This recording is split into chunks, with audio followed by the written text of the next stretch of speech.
How different is the debate in Scotland at the moment, Joanna? Well, it's totally different because, of course, what Damien Hind is coming up against is the reality that students are leaving university in England with a massive debt burden, facing huge house prices and stagnant wages under the Tories.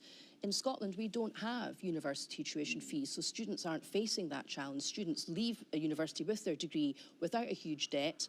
That comment, alleging that Scottish students leave without huge debt, was judged by the journalism website The Ferret to be mostly false, on the basis that students here still have to cover their own living expenses.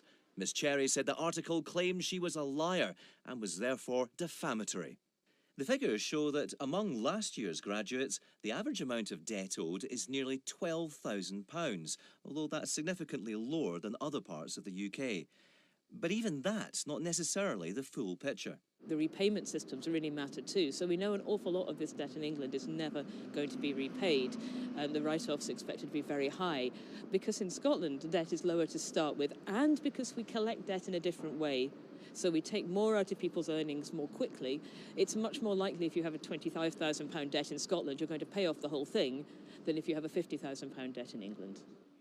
And that debt could be more likely to fall on the shoulders of some of the poorest students. What the SNP have done is they have slashed the amount available for grants and bursaries by about 35%. And obviously that money previously went to students from low-income backgrounds who now, as a consequence of that decision, and others that have been made by the Scottish Government, leave university significantly more in debt than their more affluent contemporaries.